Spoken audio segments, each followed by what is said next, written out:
मंगळापूरमधील शेतकरी survey number 78 शेतकरी इथे जमलेले आहेत.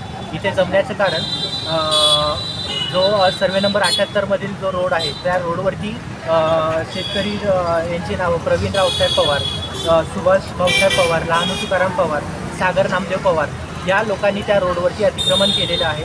अतिक्रमणाविरुद्ध आम्ही अगोदर तहसील कार्यालयामध्ये तिथे केस दाखल केली. ती केस 2023मध्ये दाखल केलेली आहे. त्याचा निकाल आमच्या बाजूने लागला. निकाल लागणाऱ्या व्यक्तींची नावं अप्पा कोंडाजी पवार, सीताराम देवबा पवार, सूर्यभान लक्ष्मण पवार, रावसाहेब बापू पवार, भाऊसाहेब बापू पवार आणि बाळकृष्ण पंढरनाथ पवार व अशोक बजाबा पवार या शेतकऱ्यांच्या बाजूने निकाल लागलेले आहेत. या निकालावरती समोरील व्यक्तींनी प्रांत कार्यालयामध्ये अपील केलं.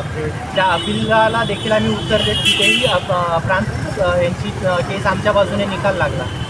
ही केस दिवाणी न्यायालयामध्ये समोरच्या पार्टीने चालवली. तिथेही निकाल आमच्या बाजूने लागला. परतही त्यांनी अपील केलं जिल्हा न्यायालयामध्ये, तिथेही निकाल आमच्या बाजूने लागला. त्यानंतर समोरच्या व्यक्तींनी औरंगाबाद खंडपीठामध्ये तिथे याचिका दाखल केली. त्याही याचिकेचा निकाल आमच्या बाजूने लागला आहे. तो निकाल 17 जुलै 2026मध्ये त्याचा निकाल लागला आहे. तरी देखील त्या निकालाच्या अनुषंगाने महसूल विभागाकडनं त्या निकालावरती कोणत्याही प्रकारची अजूनपर्यंत दखल घेण्यात आलेली नाही आहे. त्या गोष्टीसाठी आम्ही तहसीलदार साहेबांना अर्ज दिलेला आहे, प्रांत साहेबांना अर्ज दिला आहे. त्या अर्जावरती अजूनपर्यंत कोणत्याही प्रकारची त्या अनुषंगाने कोणतीही कार्यवाही करण्यात आलेली नाही आहे. तर ती कार्यवाही का होत नाही आहे हा आमचा मूळ प्रश्न आहे. हे एवढे सर्व निकाल लागून जे शेतकरी रस्त्याची अडवणूक करत आहेत ते कोणत्या बेसवर अडवणूक करत आहेत, काय प्रकारचा त्यांच्याकडे कोणती अशी ताकद आहे की ते आम्हाला या सर्व निकाल लागून देखील ते आम्हाला अडचण निर्माण करत आहेत. या अडचणीवरती महसूल विभागाने कठोर अशी काहीतरी कार्यवाही करायला पाहिजे. ती कार्यवाही केली जात नाही आहे. त्यासाठी आज दिनांक 4 ऑगस्ट 2026पासून आम्ही उपोषणावर बसत आहोत. जोपर्यंत रोड पूर्णपणे सर्व शेतकऱ्यांसाठी खुला होत नाही तोपर्यंत हे उपोषण अशाच प्रकारे चालू राहील. या उपोषणामध्ये कोणाला जर काही कमी जास्त जर झालं तर त्या सर्व प्रकाराची जबाबदारी ही महसूल विभागाची असेल.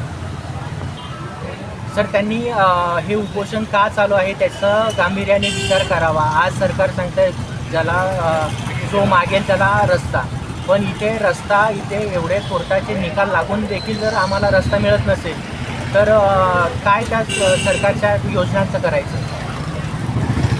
आमची एकच प्रमुख मागणी आहे, तो रस्ता लवकरात लवकर तिथे महसूल यंत्रणा तिथे आम्हाला पुरवावी आणि तो रस्ता लवकरात लवकर खुला करावा.